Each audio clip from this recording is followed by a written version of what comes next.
Մի թեմա, որին ես ուզում եի անդրադառնալ, զարմացա, որ այդ հարցը այսօր չտվեցիք, բայց ես անդրադառնամ էլի այդ թեմային։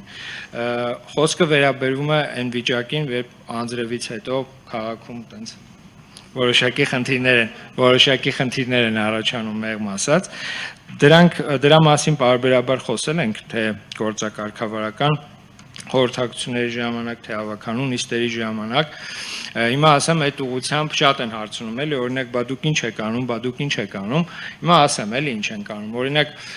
23 եւ 24 թվականների ընթացքում մեծ ծավալի գոյուղատար ցանցի կառուցման աշխատանքներ են իրականացել վայրերում, որտեղ առհասարակ գոյուղատար ցանց չի եղել։ Ինչ ենք նախատեսել մեր հետագա անելիքների մեջ կոմունալ տնտեսության ոլորտում, մասնավորապես 83 հասցեներում, որը իրանից ենթադրում է շուրջ 90 կիլոմետր երկարությամբ տարածք, իրականացնելու ենք չգոյուղացված թաղամասերի եւ գործող գոյուղատար համակարգ ունեցող, բայց արդեն հնամաշ եւ խիստ վերանորոգման եւ կառուցման աշխատանքների կարիք ունեցող փողոցներում, մասնավորապես արդեն կարող եմ նշել, որ 22 հասցեներում նախագծային փաստաթղթերը կազմվել են, որոնցից 8-ի մասով արդեն պայմանագրիրները կնքված են եւ առաջիկայում կսկսվեն իրականացվել աշխատանքները։ Նշածս 22 հասցեներից բացի նաեւ 51 հասցեներում իրականացել ենք նախագծանախաշվային փաստաթղթերի կազմման աշխատանքներ եւ ֆինանսական միջոցներ արկայության դեպքում նշված աշխատանքները եւս կմեկնարկեն։ Սրան զուգահեռաբար արդեն եւս 30 նոր հասցեներում իրականացնում ենք ուսումնասիրության աշխատանքներ, որպեսզի ամբողջ նախագծանախաշվային փաստաթղթերը երբ որ պատրաստ լինեն, դրանք եւս կարողանանք դնենք մրցույթի եւ իրականացնենք այդ աշխատանքները։ Սրանով մենք լուծում ենք մի քանի խնդիր։ Նախ, ինչպես նշեցի, այն վայրերում, որտեղ որ առհասարակ գոյուղատար համակարգ չկա, մենք ունենանք այդ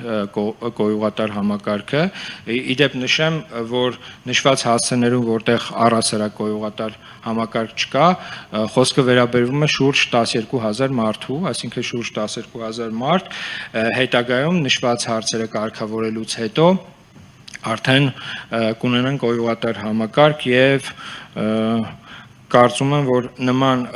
աշխատանքները Երևանի քաղաքապետարանի կողմից, որ իրականացվում են, որոշակի առումով կմեղմեն այն իրավիճակը, ինչը դեռևս ԽՍՀՄ տարիների ժամանակ կառուցված նշված համակարգը, քանի որ իրան որոշակի առումով արդեն սպառել է եւ հնամաշ է, գնալով այդ մասով մենք փորձենք որոշակի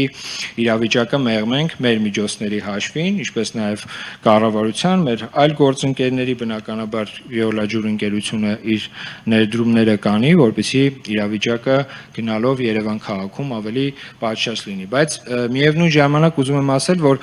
այն աշխատանքները, որ իրականացվել են եւ իրականացվելու են Երևանի քաղաքապետարանի կողմից, դրանք ոչ թե բավարար չեն նշված անձրևների ժամանակ իրավիճակը մեղմելու, այլ ուզում եմ հստակ այդ մասով արձանագրել, էլի, այն ինտենսիվությամբ, որ անձրևները գալիս են Երևան քաղաքում, այսինքն մեկ ամսվա ծավալը կարելի ասել 15-20 րոպեում է գալիս եւ ինչ իդեալական համակարգ է լինի, միևնույնն է այդ հոսքը չի կարողանալու իր մեջ ընդունել, դրա համար է այդ խնդիրները մեզ մոտ, ես ոչ թե ասում եմ արդարացնելու համար, որ իրավիճակը նշված ջրամատակարարման ոլորտում որոշակի խնդիրներ ունի, այլ անգամ իդեալական պարագայում չեն բացառվում, որ նման խնդիրներ կլինեն, բայց ամեն դեպքում ուզում եի շեշտել, որ Երևանի քաղաքապետարանը չունենալով նման պարտավորություն, սակայն հասկանալով, որ գլխավորապես բոլոր խնդիրները ոչ միայն ուղղվում են Երևանի քաղաքապետարանին, այլ նաև քաղաքացիների խնդիրը մեզ համար առաջնային տեղում է գտնվում, մեր կողմից փորձ է արվում եւ իրականացվում են աշխատանքներ իրավիճակը մեղմելու համար։